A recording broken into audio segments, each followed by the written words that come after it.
하나님의 말씀 찾습니다. 히브리서 제10장입니다.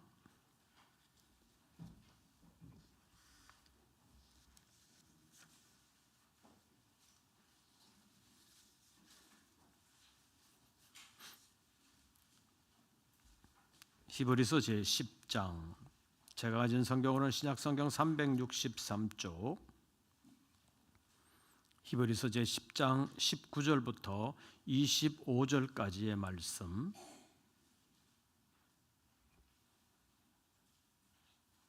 (19절부터 25절까지의 말씀) 함께 교독하시겠습니다. 19절 말씀을 먼저 봉독합니다. 그러므로 형제들아, 우리가 예수의 피를 힘입어 성소에 들어갈 담력을 얻었나니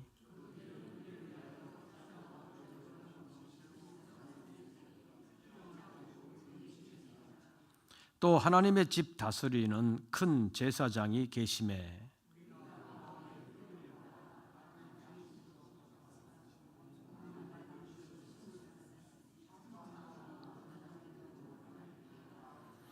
또 약속하신 이는 미쁘시니 우리가 믿는 도리의 소망을 움직이지 말며 굳게 잡고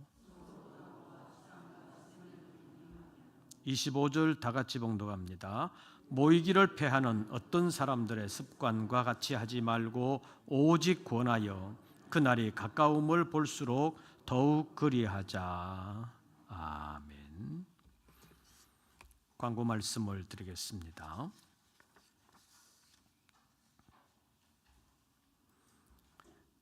11월 첫째 주간에 대전 성산수도원 성회가 있습니다.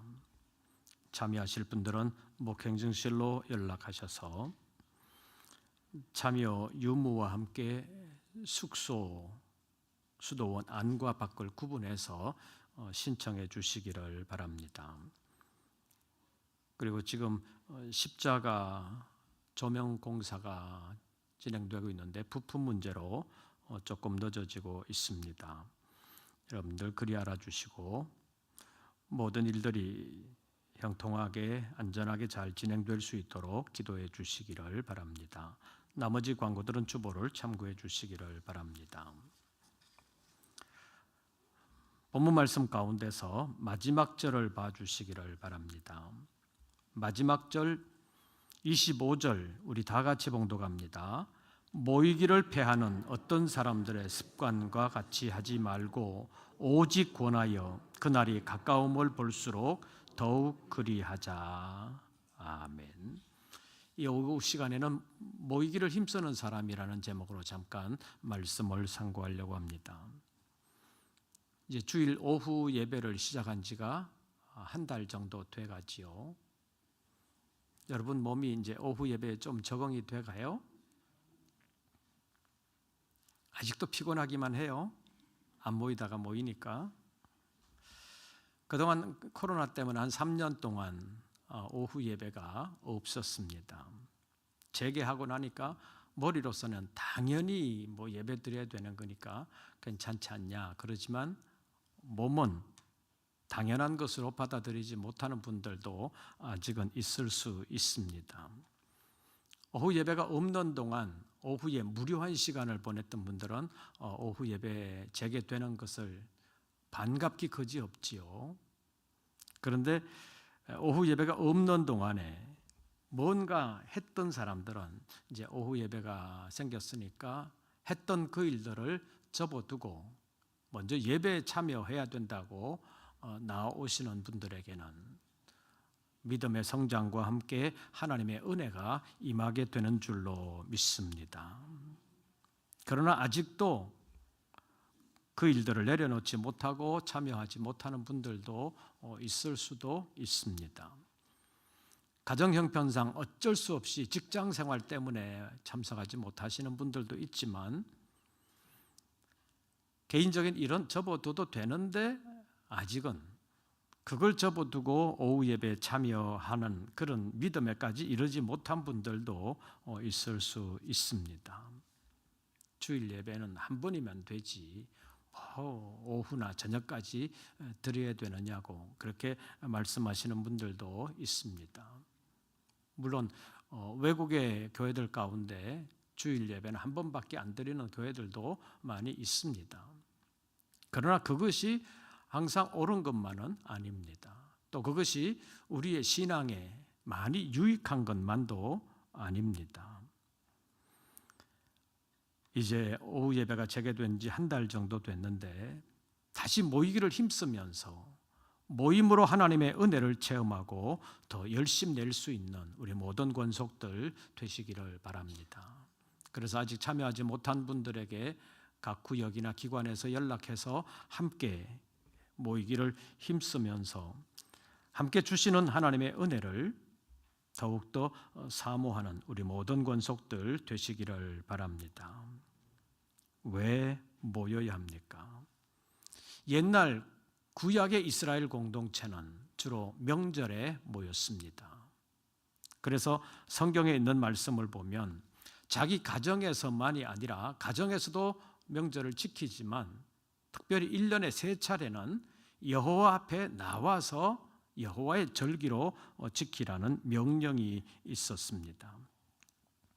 출애굽기 23장에서 34장에서 레위기 23장에서 그리고 신명기 16장에서 세 절기를 중심으로 해서 다른 절기까지 설명을 하면서 모이라고 말씀하고 있습니다. 성전으로 나와 여호와의 절기로 지키라고 명령하고 있습니다. 이 명령을 주실 때만 해도 예루살렘에 성전이 없었습니다. 그럼에도 불구하고 들어가서 어떻게 신앙생활을 해야 되느냐, 그것을 미리 광야에서 이스라엘 공동체에게 모세를 통하여 계명으로 주시면서 여호와의 절기로 지키라고 말씀했습니다. 그래서 그 절기의 대표적인 것이 유월절이라고 불리는 무교절, 그리고 맥주의 초실절이라고도 불리는 칠칠절, 그 다음에 초막절, 또 수장절이라고 불리는 그런 절기가 있는 것을 볼 수 있습니다. 그래서 시간이 길지 않기 때문에 출애굽기 23장에서 한번 찾아보겠습니다. 출애굽기 제23장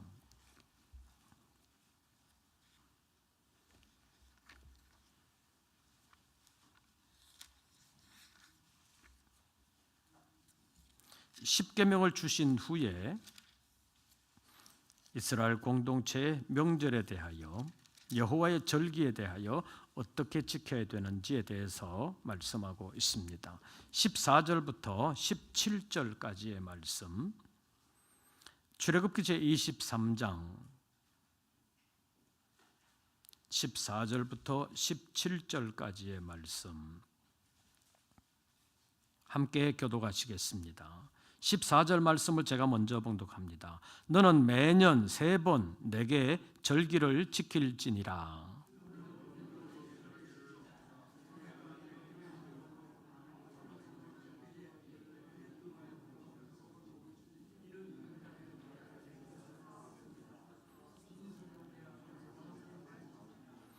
맥추절을 지키라. 이는 내가 수고하여 밭에 뿌린 것에 첫 열매를 거둠이니라. 수장절을 지키라. 이는 내가 수고하여 이룬 것을 연말에 밭에서부터 거두어 저장함이니라.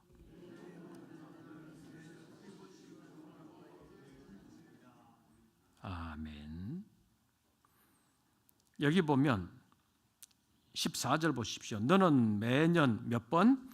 3번 누구에게 절기를 지킬지니라. 내게 절기를 지킬지니라. 매년 3번 내게 절기를 지키라고 말씀했는데 왜 그런 말씀을 주시느냐? 17절 보십시오. 내 모든 남자는 매년 몇 번? 3번씩 주 여호와께 어떻게 할지니라? 보일지니라. 여호와께 보일지니라. 이 말이 무슨 말입니까? 여호와 앞에 나와서 지켜라, 그런 말입니다. 그러니까 개인적으로 지키는 것도 있지만 여호와 앞에 나와서 지키는 것도 있다는 것입니다. 그래서 이스라엘 백성들은 1년에 3차례, 우리식으로 말한다면 성지순례 하듯이 그렇게 예루살렘으로 올라와서 절기를 지켰다고 볼 수 있습니다. 레위기 23장에도 보면 유월절을 지키라, 그리고 그 다음 날부터 무교절을 지키라 라고 말씀하시면서 왜 이 절기를 지켜야 되느냐, 이스라엘 백성들을 하나님께서 애굽 땅 종되었던 집에서 건져내시면서 하나님은 이렇게 역사해 주셨다, 그것을 잊지 않게 하기 위해서 1월 14일 저녁은 유월절로 지키고 그 다음 날부터 무교절로 누룩을 넣지 않은 떡을 먹으면서 그 절기를 지키게 했습니다. 자, 누룩을 넣은 떡이 맛있어요? 누룩을 넣지 않은 떡이 맛있어요? 넣은 떡이 훨씬 더 부드럽고 맛이 있겠지요.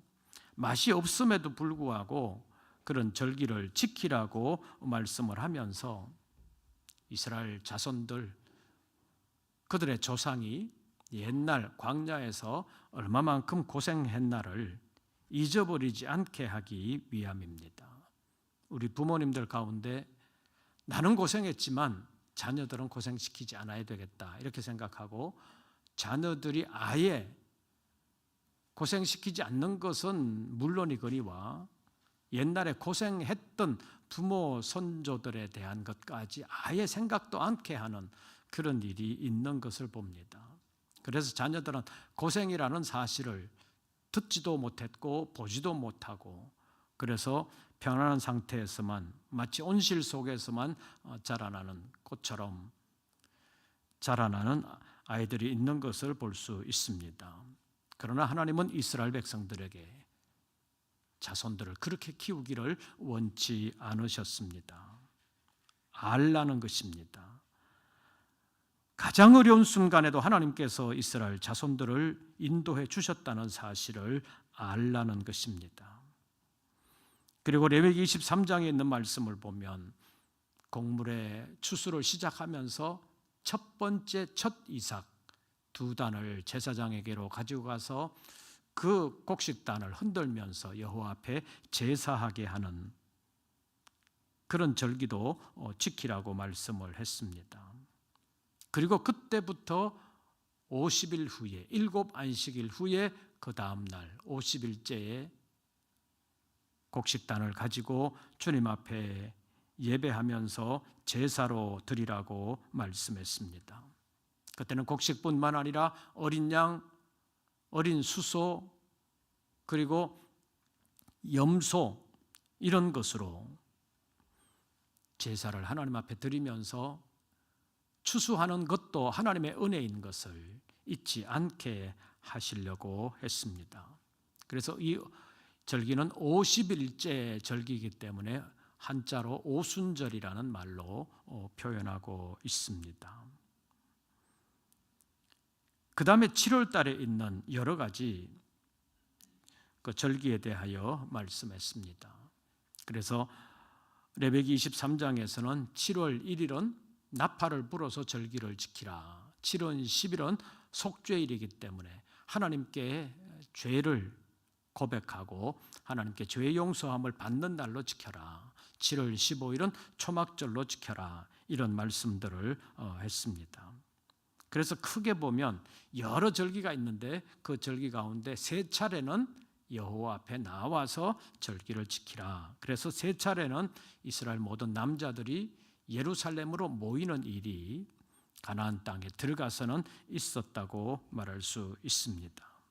그래서 방금 읽었던 출애굽기 23장에서도 3번 절기를 지키라고 말씀하시면서 4개 절기를 지키라 이렇게 14절에서 말씀을 했고 17절에서는 주 여호와께 보일지니라 이렇게 표현하면서 여호와 앞에 여호와의 절기로 지키는 것을 말씀했습니다.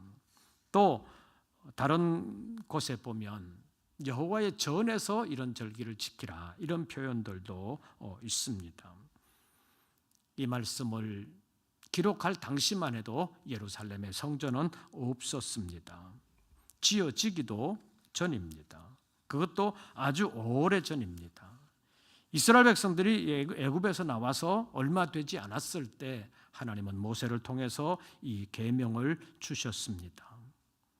여호와의 절기라고 여호와 앞에 나와서 모여서 함께 이 절기를 지키라고 말씀하셨습니다.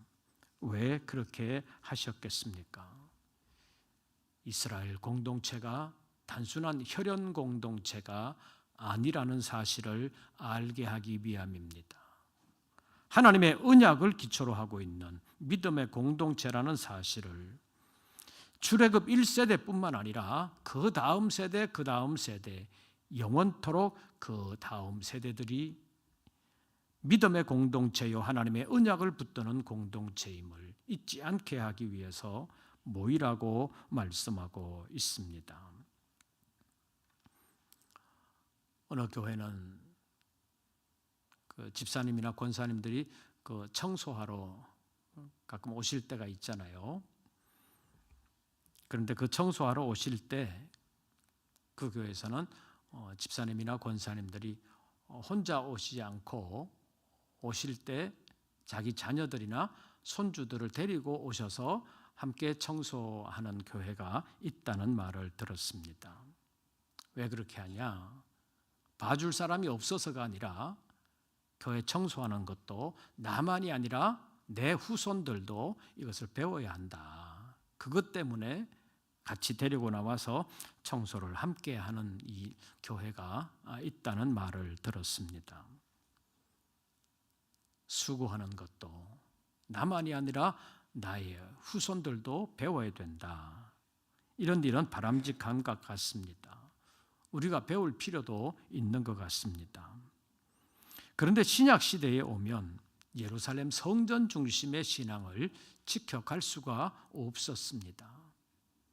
이미 바벨론 포로기를 지나면서 성전이 파괴되어 성전에서 모일 수가 없게 되었고, 포로로 잡혀간 사람들은 예루살렘에서 너무나도 멀리 떨어져 있었고 거기엔 성전도 없었기 때문에 성전 중심으로 모일 수도 없었습니다.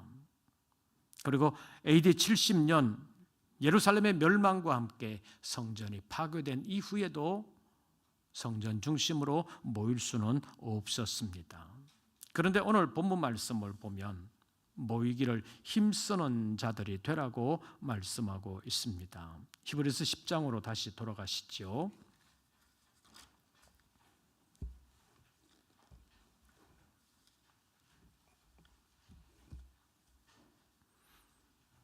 예루살렘 성전은 파괴됐지만 하늘의 성소를 바라보면서 믿음으로 모여야 되는 것에 대하여 말씀하고 있습니다.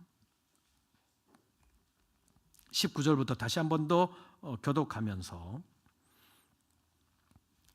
성전의 구조를 생각하면서 성전이 없는 시대에 왜 이런 말씀을 주셨을까 하는 것을 생각해 보시기를 바랍니다. 19절 여러분들이 먼저 읽으십시오.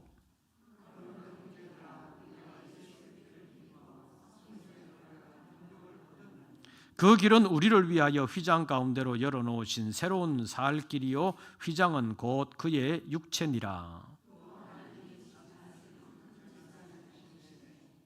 우리가 마음의 뿌림을 받아 악한 양심으로부터 벗어나고 몸은 맑은 물로 씻음을 받았으니 참 마음과 온전한 믿음으로 하나님께 나아가자.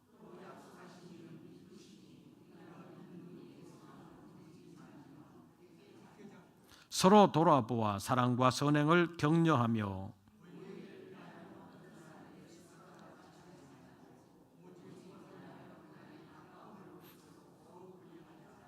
아멘. 히브리서 기자가 히브리서를 기록해서 사람들에게 전하여 줄 때 그때 이미 성전은 없어졌습니다. 성전 중심으로 모일 수도 없습니다. 그런데 19절을 보면 그러므로 형제들아 우리가 예수의 피를 힘입어 어디에 들어갈 담력? 성소에 들어갈 담력을 얻었다 이렇게 표현하고 있습니다. 칠판이 없어서 그리지는 못하겠는데 성소를 생각해 보시면 성소에는 휘장으로 가려져 있는 지성소가 있지요. 제사장들과 함께 제사를 드리는 성소가 있고 그 다음에 지성소가 있습니다. 그런데 19절에 보면 그러므로 형제들아 우리가 누구의 피를 힘입어? 예수의 피를 힘입어. 일반적인 성소에서는 제물의 피를 힘입어서 그 제물과 함께 성소로 나아가 제사장과 함께 제사를 드리게 되지요. 그런데 이제 성전은 파괴되었는데도 불구하고 예수의 피를 힘입어 성소에 들어갈 담력을 얻었다, 이렇게 말씀하는 것은 예수 그리스도의 피로 말미암아 죄사함을 받은 성도의 길이 열렸다는 것을 말씀하고 있습니다. 그래서 그 길에 대하여 설명합니다. 20절, 그 길은 우리를 위하여 휘장 가운데로 열어놓으신 어떤 길이요? 새로운 살 길이요, 휘장은 곧 그의 육체니라. 휘장 가운데로 열어놓은 새로운 길이 생겼는데 휘장은 곧 그의 육체니라. 예수 그리스도의 육체가 휘장이라고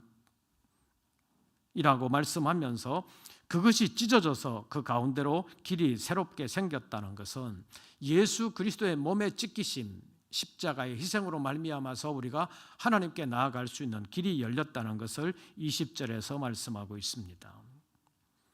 그리고 구약 시대에 양이나 소의 제물을 받아서 죄인을 위한 제사를 드렸던 제사장들이 있는 것처럼 이제는 그리스도의 피가 우리를 구속해 주시는 것인데, 그럼에도 불구하고 큰 대제사장이 계신다고 말씀하고 있는데 이 큰 대제사장이 예수 그리스도라는 것을 히브리서가 말씀하고 있습니다. 예수 그리스도의 피는 우리의 죄를 사해 주셨고, 큰 대제사장이 되시는 예수 그리스도는 우리를 하나님께로 인도하시는 역할을 하셨다는 것입니다. 그래서 예수 그리스도로 말미암아 우리가 죄의 용서함을 받고 새로운 사람이 되었기 때문에 그 사실을 인정하고 하나님께 믿음으로 나아가야 된다고 말씀하고 있습니다. 그 길을 그리스도께서 열어놓으셨습니다. 그래서 그리스도의 십자가 이후에 살아가는 성도들은 어떻게 살아야 되느냐?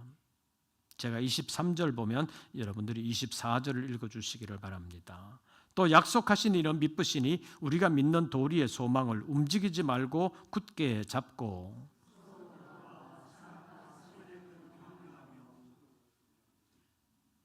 우리가 어떻게 신앙생활을 해야 되느냐?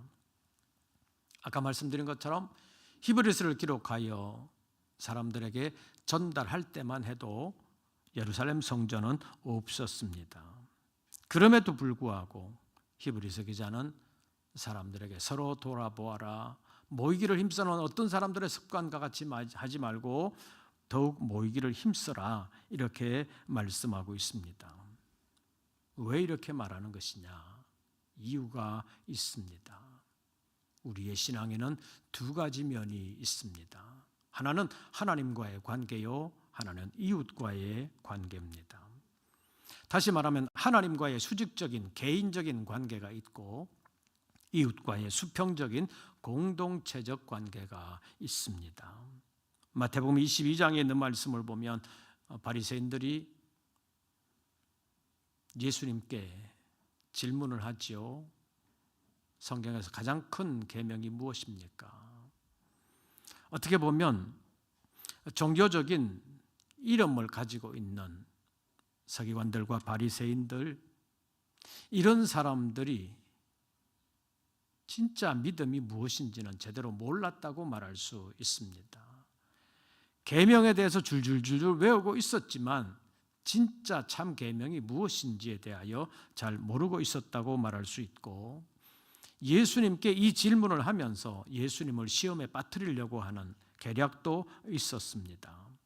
그런데 예수님께서 그 질문에 대답하시면서 먼저는 하나님 사랑, 마음을 다하고 힘을 다하고 목숨을 다하여 주 너의 하나님을 사랑하라, 이것이 크고 첫째 되는 계명이다라고 말씀하셨습니다. 그러나 이것만이 아니라 둘째도 있는데 그것은 내 이웃을 내 몸과 같이 사랑하라는 것이라고 말씀하셨습니다. 그러면서 이 두 계명, 이 두 가지 다가 온 율법과 선지자의 강령이라고 말씀하셨습니다. 다시 말하면 구약 성경의 교훈이 이 두 계명에 다 집약되어 있다는 말씀입니다. 하나님을 개인적으로 섬기는 것, 이웃들과 함께 하나님의 말씀을 이루어가는 것, 이 두 가지가 함께 있어야 된다는 것입니다. 그런데 교회 생활하면서 이 두 가지가 잘 안 되는 분들도 있습니다. 나는 하나님 앞에서만 부끄러움 없이 살면 된다. 그러면서 이웃과의 관계를 소홀히 하는 사람도 있고, 심지어는 이웃과의 관계에서 원수된 관계를 유지하는 그런 사람들도 있습니다. 그러나 그것은 바람직하지 않다고 말할 수 있습니다. 온 율법과 선지자의 강령이 뭐냐? 하나님 사랑하는 것만이 아니라 이웃을 자신의 몸과 같이 사랑하는 것도 포함된다고 하는 것입니다. 그래서 이 두 계명이 온 율법과 선지자의 강령이라고 말씀하신 주님의 의도를 제대로 알 필요가 있습니다. 히브리서 기자는 오늘 히브리서 10장에서 이것을 생각하면서 정말로 어려운 시대, 개인적으로 믿음 지키기도 힘들지만 그런 시대에 우리가 어떻게 신앙생활을 해야 되느냐. 제가 23절을 읽으면 여러분들이 24절을 다시 한 번 더 읽어주십시오. 또 약속하신 이는 미쁘시니 우리가 믿는 도리의 소망을 움직이지 말며 굳게 잡고,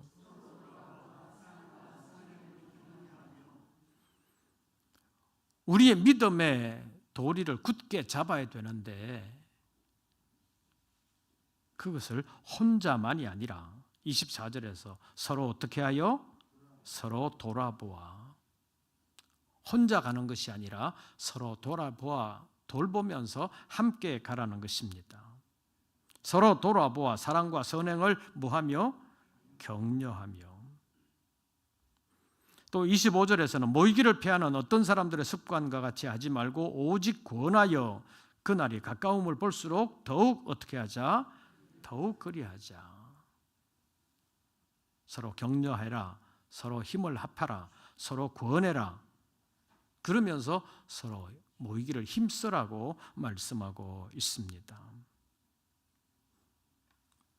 모임은 그리스도 안에서 진리의 성령으로 함께하는 모임을 말하는 것입니다. 사도행전 1장에 있는 말씀을 보면 예수님께서 부활하신 후에 승천하기 직전까지 제자들은 예수님과 함께 예루살렘에 모여 있었습니다. 모여 있는 제자들에게 예수님께서는 너희는 예루살렘을 떠나지 말고 내게 들은바 아버지의 약속하신 것을 기다리라고 말씀하셨습니다. 그리고 예수님께 제자들이 물었습니다. 모였을 때 물었습니다.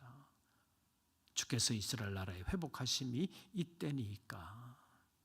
그 물음에 대하여 예수님께서는 성령이 임하시면 너희가 권능을 받고 예루살렘과 온 유대와 사마리아와 땅끝까지 이르러 내 증인이 되리라는 말씀을 하셨습니다. 어쩌면 동문서답 같습니다. 이스라엘 나라의 회복하심이 이때니까 묻는 제자들에게 때와 기한은 아버지께서 자기의 권한에 두셨으니 너희의 알 바 아니라고 말씀하시면서 오직 성령이 너희에게 임하시면 너희가 권능을 받고 예루살렘과 온 유대와 사마리아와 땅끝까지 이르러 내 증인이 되리라. 이 말씀은 무엇입니까? 이스라엘 나라의 회복을 생각하고 있는 제자들에게 성령의 권능을 힘입는 것이 먼저다는 것을 예수님께서 교훈하신 것입니다. 그래서 제자들은 예수님께서 승천하신 후에 예수님의 말씀을 기억하고 예루살렘을 떠나지 아니하고 예루살렘 안에서 모여 있었습니다. 모이기 쉽지 않았습니다. 생명의 위협이 그때까지 계속되었기 때문입니다. 그럼에도 불구하고 모여 있었습니다. 사도행전 2장 1절 말씀을 보면 오순절 날이 이미 이르렀을 때 제자들이 다 한 곳에 모여 있었습니다.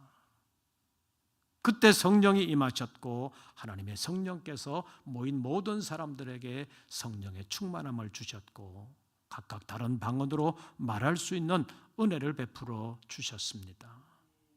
모여 있는 믿음의 공동체에 하나님이 역사하셨습니다. 25절 말씀 다시 한 번 더 보시죠. 25절 우리 다 같이 읽습니다. 모이기를 패하는 어떤 사람들의 습관과 같이 하지 말고 오직 권하여 그날이 가까움을 볼수록 더욱 그리하자. 25절을 보면 어떤 사람들이 있었어요? 모이기를 패하는 사람들이 있었습니다. 그럼에도 불구하고 그런 사람들과 같이 하지 말라고 말씀하셨습니다. 예를 들어서 지금 이제 오후 찬양 예배가 재개된 지 한 달 됐다고 말씀을 드렸는데 열심히 참여하려고 하는 분들도 있고 참여 안 하는 분들도 있습니다. 근데 뭐하러 오후까지 가냐고 누가 그러면 여러분들 마음은 어떻겠어요? 그런가? 솔깃할 수도 있지만 25절 말씀을 보면 모이기를 패하는 어떤 사람들의 습관과 같이 어떻게 하지 말고 같이 하지 말고 모이기를 힘쓰는 사람이 되어야 된다는 것을 말씀하고 있습니다. 어떨수록 그리해야 되느냐? 그날이 가까움을 볼수록 오직 권하면서 모이기를 힘쓰라고 말씀하고 있습니다. 이 모임은 친교만을 위한 것이 아닙니다. 옛날에 구역 예배를 마친 다음에 모여서 식사하고 그런 일들도 있었는데 어떤 구역들은 모여서 어떻게 신앙생활을 잘할까, 신앙적인 격려도 하고 위로도 하고 신앙적인 얘기를 나누었지만 또 어떤 사람들은 어떻게 하면 돈 버나, 어디에 투자하면 돈 버나 이런 얘기만 하다가 흩어지는 사람들도 있었다는 얘기를 많이 듣습니다. 특히 강남에서 그 아파트 신자들이 모여가지고 구역 예배라고 잠깐 들여놓고 그 다음에는 뭐 노래방 가고 뭐 어디 가고 그러면서 누구는 뭐 해가지고 돈 벌었다 뭐 어쩌고저쩌고 그런 얘기만을 하다가 흩어지는 그런 사람들이 많았다는 얘기들을 들었습니다. 우리 그리스도인들의 모임은 친교만이 있는 것이 아닙니다. 24절 말씀 다시 보시죠. 서로 어떻게 하여 돌아보아 무엇을 격려하며 사랑과 선행을 격려하며, 물론 친교도 있습니다. 그러나 친교가 다가 아니라는 얘기입니다. 사랑하고 선행하는 것, 하나님이 기뻐하시는 것을 이루어 드리는 것을 서로 힘써야 되고 격려해야 된다는 것입니다. 서로 하나님 기뻐하시는 일들을 이루어 가자, 격려해야 된다는 것이고, 또 모이기를 패하는 어떤 사람들의 습관과 같이 하지 말고 오직 뭐하여? 권하여 그날이 가까움을 볼수록 더욱 그리하자. 히브리서 기자가 이 글을 기록해서 믿음의 형제들에게 나눌 그때보다 그날은 훨씬 더 가까워졌다고 말할 수 있습니다. 주님 초림부터 재림까지가 말세라고 성경은 말씀하고 있는데 그 말세 가운데서 지금은 옛날보다는 훨씬 더 가까워졌다고도 볼 수 있습니다. 그러나 그날이 언제인지는 모릅니다. 우리 당대가 될지 다음 때가 될지 우리는 알지 못합니다. 그러나 그날이 이전보다 가까웠다는 사실은, 그리고 우리의 개인적으로도 우리가 주님 앞에 서는 날이 가까워졌다는 사실은 분명한 사실입니다. 그래서 더욱 모이기를 힘쓰자고 말씀하고 있습니다. 그것을 생각하시면서 제가 24절 보면 여러분들이 25절을 읽어주시기를 바랍니다. 서로 돌아보아 사랑과 선행을 격려하며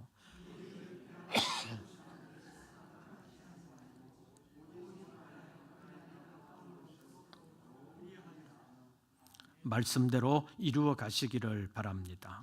그래서 우리만 모이기를 힘쓰는 것이 아니라 모이지 않는 사람들을 생각하면서 서로 격려하고 서로 권하면서 모이기를 더욱 힘써 믿음의 공동체를 이루어 그 믿음의 공동체로 말미암아 하나님을 기쁘시게 함으로 하나님의 은혜를 더 풍성하게 받고 끝까지 믿음으로 승리하면서 사명을 감당하는 일에 하나님의 보장을 받는 우리 모든 권속들 되시기를 주의 이름으로 축원합니다.